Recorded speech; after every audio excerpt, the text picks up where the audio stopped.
नमस्कार दोस्तों आज की वीडियो में हम कक्षा 12 समाजशास्त्र का चैप्टर नंबर 1 के बारे में डिस्कस करेंगे। हालांकि इसकी एक वीडियो मैंने अपलोड कर दी है जिसके अंदर मैंने चैप्टर नंबर 1 के कुछ टॉपिक्स को समझाया था। आज हम इसके आगे उन्हीं टॉपिक्स को कंटिन्यू करेंगे। यानी कि पहले वाली वीडियो में मैंने धर्म, विवाह और नातेदारी इन 3 टॉपिक्स को कवर किया था, समझाया था। और आज के इस वीडियो में हम नंबर 4 पे है परंपराएं और नंबर 5 पे है कर्म एवं पुनर्जन्म, इनको पढ़ेंगे। यानी नंबर 4 परंपराएं और नंबर 5 कर्म और पुनर्जन्म, इन दोनों टॉपिक्स को आज की इस वीडियो में हम पढ़ेंगे। इससे पहले वाली वीडियो में मैंने 3 टॉपिक्स पढ़ा दिए हैं। अगर आपने वो वीडियो नहीं देखी तो इस वीडियो के डिस्क्रिप्शन में उसका लिंक है, जहां से जाकर के आप उस वीडियो को देख सकते हैं। तो आइए आज की इस वीडियो को शुरू करते हैं। देखिए नंबर 4 पे है परंपराएं। तो देखिए हमारे पूर्वजों द्वारा बनाए गए रीति रिवाज, हमारे पूर्वजों द्वारा बनाए गए रीति रिवाजों, विश्वासों एवं कार्य करने के जो तरीके हैं को जो हमें विरासत में मिले हैं, परंपरा के अंतर्गत शामिल होते हैं। यानी जो हमारे प्राचीन विचार हैं, जो हमें पूर्वजों के द्वारा मिले हैं, हमारे जो रीति रिवाज हैं, हमारे धर्म है, विश्वास है, ये सारे के सारे हमारी परंपराओं के अंतर्गत आते हैं। फिर देखिए योगेंद्र सिंह, इसने अपनी पुस्तक बहुत इंपॉर्टेंट है, यानी योगेंद्र सिंह और उसकी जो पुस्तक है जिसके अंदर परंपरा के बारे में बताया गया है, बहुत ज्यादा इंपॉर्टेंट है। तो पुस्तक का नाम क्या है? Modernisation of Indian traditions.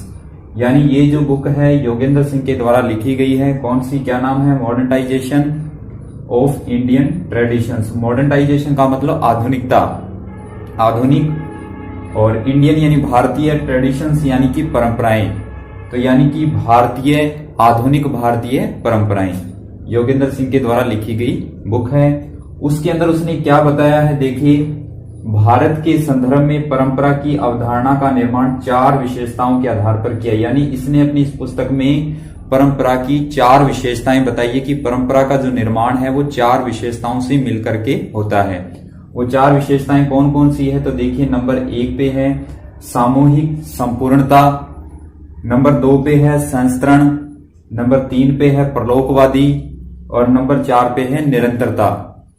सामूहिक संपूर्णता क्या होती है, संस्तरण किसे कहते हैं, प्रलोकवादी क्या है और निरंतरता क्या है, इसके बारे में हम एक एक करके, यानी कि इसको डिटेल में हम पढ़ते हैं। इसकी 2-2, 3-3 लाइनें हम पढ़ेंगे। तो देखिए इसके बाद है, फिर देखिए इसकी पहली जो विशेषता है सामूहिक संपूर्णता। सामूहिक संपूर्णता क्या होती है? तो देखिए इसमें समूह की प्रधानता होती है, किसी व्यक्ति विशेष की नहीं। यानी जैसे नाम से ही क्लियर है कि समूह को महत्व ज्यादा दिया जाता है एक व्यक्ति विशेष की बजाय, यानी एक अकेले व्यक्ति की बजाय एक समूह को इसमें ज्यादा महत्व दिया जाता है। देखिए जैसे जाति है, बहुत सारी जातियां, उनका समूह है, परिवार का समूह है, नातेदारी यानी रिश्तेदार सगे संबंधियों का समूह है, ग्राम यानी कि गांव का समूह है, और संयुक्त परिवार पूरे परिवार के सदस्यों का एक समूह है। उन सभी की इसमें प्रधानता होती, एक अकेला व्यक्ति इसमें प्रमुख नहीं होता, पूरा ग्रुप, पूरा समूह है इसमें प्रधान होता है, इसलिए इसका नाम सामूहिक संपूर्णता। फिर देखिए नंबर 2 पे है संस्तरण। संस्तरण क्या होता है? संस्तरण होता है स्त्रीकरण, यानी कि लेबल, स्तर। संस्तरण यानी कि लेबल, स्तर।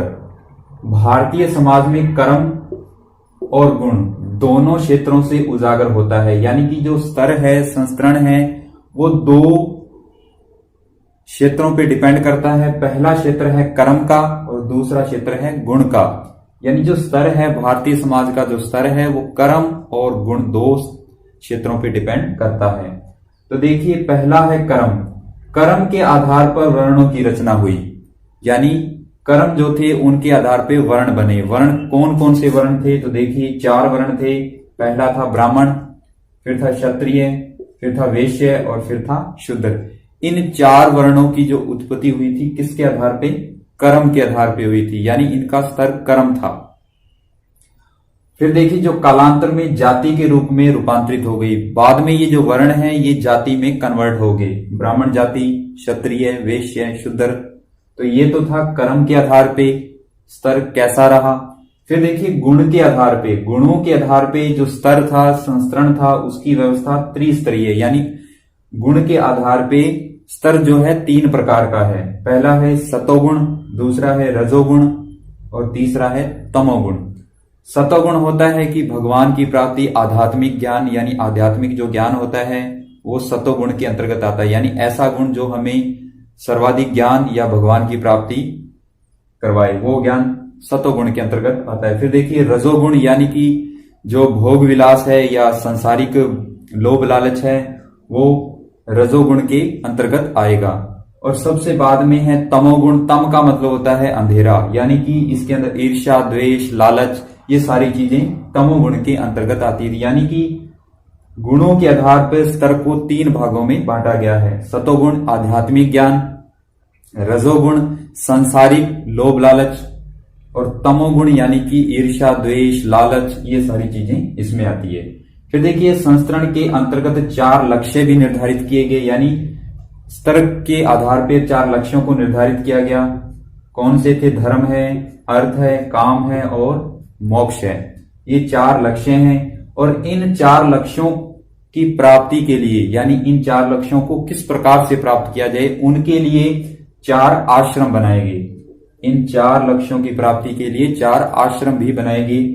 पहला है ब्रह्मचर्य आश्रम, यानी 0 से लेकर के, जन्म से लेकर के 25 वर्ष तक की आयु तक जो बालक होता है वो ज्ञान की प्राप्ति करता है अपने गुरुकुल में, ब्रह्मचर्य आश्रम।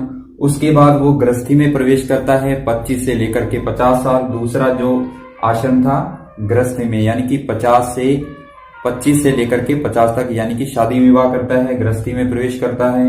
तीसरा है वानप्रस्थ आश्रम, यानी कि जंगल की ओर जाना, 50 से 75 इसकी आयु है, यानी कि ज्ञान की प्राप्ति के लिए वन की ओर प्रस्थान करना। और लास्ट में है संन्यास, यानी कि 75 से 100 वर्ष की भगवान की प्राप्ति करना। तो ये 4 आश्रम हैं। इन 4 आश्रम की व्यवस्था की गई है इन 4 लक्ष्यों को निर्धारित करने के लिए। ये तो होगी 2 विशेषता। फिर देखिए इसकी तीसरी विशेषता है, परलोकवादी। परलोकवादी क्या है? इस भौतिक एवं नश्वर संसार के अतिरिक्त एक दूसरे लोक की परिकल्पना की गई है। आप जानते हैं इस संसारिक जीवन के अलावा भी एक परलोक है, यानी कि एक लोक है जो हमें मृत्यु के बाद प्राप्त होता है, यानी कि या तो नरक या स्वर्ग। तो यही परलोक है। हम कहते हैं कि वो व्यक्ति परलोक सिधार गया, यानी कि इस दुनिया से चला गया, किसी दूसरे लोक में चला गया। तो यानी कि इस संसारिक जीवन को छोड़ के एक दूसरे लोक की परिकल्पना की गई है जिसे हम परलोक कहते हैं, और जिसकी प्राप्ति कब होती है? मृत्यु के उपरांत होती है। उसका आधार उसके कर्म होते हैं। अगर व्यक्ति अपने जीवित रहते हुए अच्छे कर्म करेगा तो उसे स्वर्ग की प्राप्ति होगी, यानी कौन सा परलोक मिलेगा? स्वर्गलोक, यानी लोक मिलेगा स्वर्गलोक। और अगर वो बुरे कर्म करेगा तो उसको नरक लोक की प्राप्ति होगी, यानी कि संसारिक जीवन को छोड़ने के बाद एक परलोक की प्राप्ति होती है, स्वर्गलोक या नरक लोक। फिर उसके बाद है चौथी विशेषता, निरंतरता। फिर देखिए इसके बाद है चौथा पॉइंट, निरंतरता, यानी परंपरा का मूलभूत आधार है। निरंतरता यानी कि कंटिन्यूटी। निरंतरता ने ही भारत की सभ्यता व संस्कृति को विकसित किया, यानी कि निरंतरता का जो रोल है वो भारत की सभ्यता और संस्कृति के अंदर अहम है। निरंतरता के 3 स्रोत है, यानी हम निरंतरता को इन 3 स्रोतों से समझ सकते हैं। पहला क्या स्रोत है? प्राचीन सभ्यताएं, जैसे कि सिंधु घाटी की सभ्यता, मिस्र की सभ्यता। इन सभ्यताओं से हमें यह पता लगता है कि प्राचीन समय में लोग किस प्रकार से घर बनाते थे, किस प्रकार से रहते थे। फिर देखिए नंबर 2 पे है शास्त्रीय परंपराएं, और ये किस रूप में है? लिखित रूप में, जैसे कि वेद हैं, रामायण है, महाभारत है, उपनिषद है, और कौटिल्य का अर्थशास्त्र है, कालिदास का साहित्य है, जातक साहित्य है, यानी कि महात्मा बुद्ध से संबंधित जो साहित्य है उसे जातक साहित्य कहा जाता है। यानी शास्त्रीय परंपराएं, इन परंपराओं से, ये लिखित रूप में है, इन परंपराओं से भी हम किसके बारे में समझ सकते हैं, निरंतरता के बारे में समझ सकते हैं। यानी कि इनके कारण ही जो सभ्यता और संस्कृति है उसको यानी कि विकसित होने में पूरा योगदान मिला है। और उसके बाद है नंबर 6 पर लोक परंपराएं। लोक यानी कि लोगों की परंपराएं जो कि लोगों के द्वारा स्वयं बनाई गई। ये किस रूप में थी, मौखिक रूप में। ये लिखित रूप में थी जबकि ये मौखिक रूप में। जैसे कि लोगों के द्वारा खुद का लोक देवता बनाया गया, लोक कथाएं बनाई गई और लोकोक्तियां बनाई गई यानी कहावतें, मुहावरे और कविताएं भी बनाई। यानी कि खुद लोगों ने जिन परंपराओं को बनाया उसे लोक परंपराएं कहा गया। और लोगों ने इन परंपराओं को पीढ़ी दर पीढ़ी आगे यानी स्थानांतरित भी किया। उसके अंदर जैसे लोक देवता है, लोकोक्तियां हैं, लोक कथाएं हैं, ये आम जनता के द्वारा बनाई गई। तो लोक परंपराओं से भी हमें निरंतरता के बारे में जानकारी मिलती है, यानी जिसने हमारी सभ्यता और संस्कृति को विकसित किया है।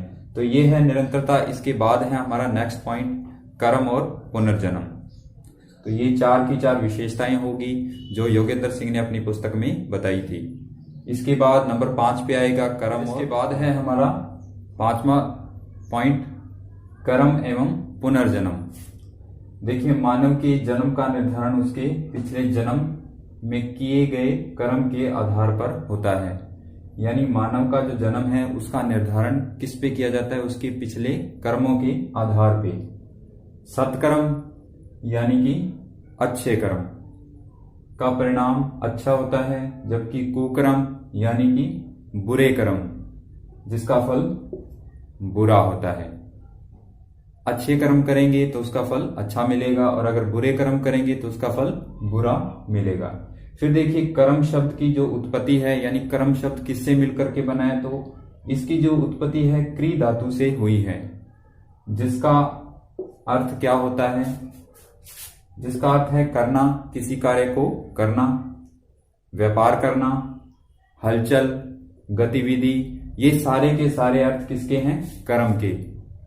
कर्म का अभिप्राय उन सभी क्रियाओं से है जो मनुष्य के द्वारा अपने जीवन में की जाती है।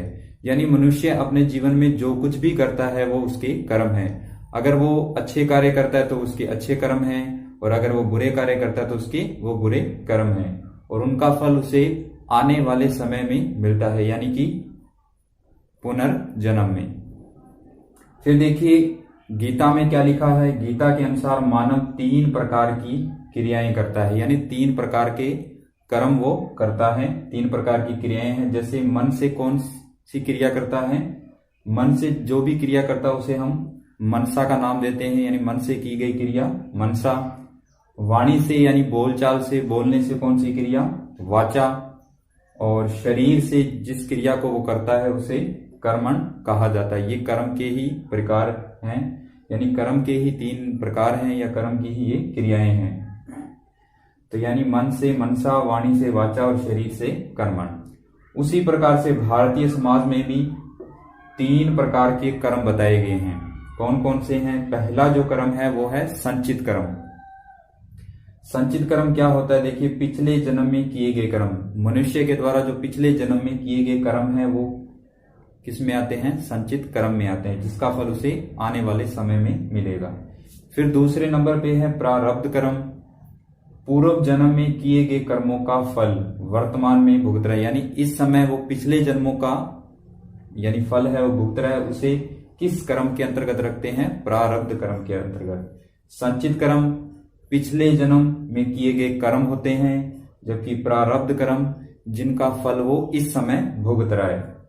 फिर देखिए नंबर 3 पे क्या है, क्रियमान कर्म। इस जन्म में किए गए कर्म और जिनका फल आने वाले समय में उसे मिलेगा, वो है क्रियमान कर्म। पिछले जन्म में किए गए कर्म संचित, और जिनका फल वो इस समय भुगत रहे हैं प्रारब्ध, और इस समय जो कर्म कर रहा है उसका फल आने वाले समय में भुगतेगा वो क्रियमान कर्म। तो यानी ये है कर्म और पुनर्जन्म। उसे जीवन मरण की प्राप्ति नहीं होती, यानी वो भटकता रहता है एक आत्मा के रूप में, तब तक उसका पुनर्जन्म होता रहता है। तो ये है कर्म और पुनर्जन्म। तो आज के वीडियो में बस इतना ही। इसके नेक्स्ट वीडियो में हम इसके आगे के 2 और टॉपिक हैं, ये एक संस्कार है और एक पुरुषार्थ है जिसको कवर करेंगे। तो आई होप ये वीडियो लेक्चर आपको अच्छा लगा तो वीडियो को लाइक करें, ज्यादा से ज्यादा शेयर करें, और अगर आपका कोई क्वेश्चन है तो हमें कमेंट में जरूर पूछें। इसी उम्मीद के साथ मिलते हैं नेक्स्ट वीडियो लेक्चर में। तब तक के लिए अपना ध्यान रखें, सुरक्षित रहें। इसी उम्मीद के साथ धन्यवाद।